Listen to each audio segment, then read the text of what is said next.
I'm Danny Epperson inside the opulent Commodore Dinner Theater in downtown Portsmouth. Thanks for joining me for WHRO Cinema 15 and this week's presentation of 1984's Moscow on the Hudson.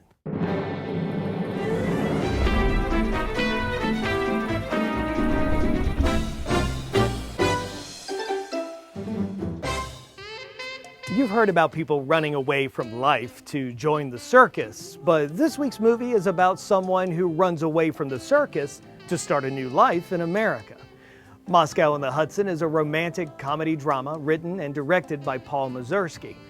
Robin Williams stars as Vladimir Ivanov, a saxophone player with the Soviet circus who defects while on tour in New York City. Levant Derricks co-stars as Lionel, Vladimir's first American friend. Mama, this is Vladimir. Oh, you poor This is my stepfather Fletcher. It's my buckethead sister Leanne. And Maria Conchita Alonso makes her feature film debut. I like it. Paul Mazursky said that his desire to make a movie about immigrants originated with his own family. In 1905, his grandfather jumped off a train in Russia and boarded a boat bound for America. But the plot for Moscow on the Hudson came together when he heard about a musician in a Russian orchestra who tried to defect during a visit to Pittsburgh. Once the plot was in place, Mazursky needed somebody smart and fearless to transform himself into Vladimir Ivanov. Robin Williams was already the most famous alien in America. The quirky comedian became a household name, playing Mork from Ork on 4 seasons of the ABC sitcom Mork and Mindy.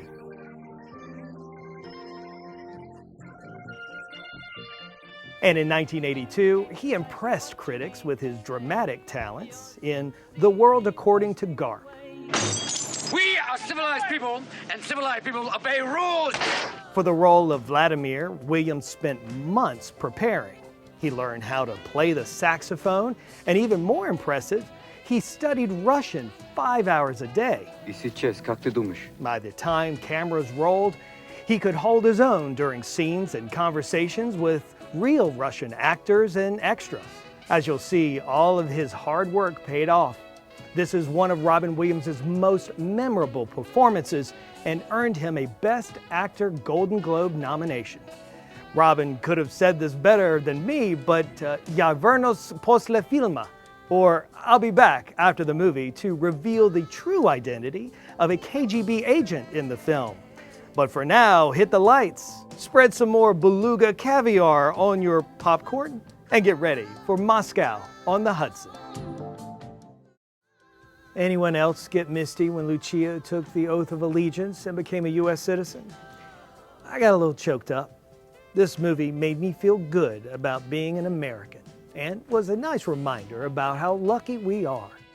Savely Kramarov played Boris, the KGB agent who shows up at the end of the movie as a happy hot dog vendor. I bet the part wasn't too much of a stretch for the Russian, who was a real-life defector from the Soviet Union. Before leaving his country behind, Kramarov was a beloved actor who made more than 40 films and had millions of fans. In 1981, at the height of his fame, he gave up everything for religious freedom and a fresh start in the United States. Although he was only offered small parts in American films and never enjoyed the same success as in Russia, Kramarov said that his freedom was more important than his fame. Remember those toilet paper lines in the beginning of the movie? Well, they were shot in Munich, Germany. Hundreds of Russian extras were cast because the director wanted real Russians. He felt only they would know how to stand in a long line without looking impatient.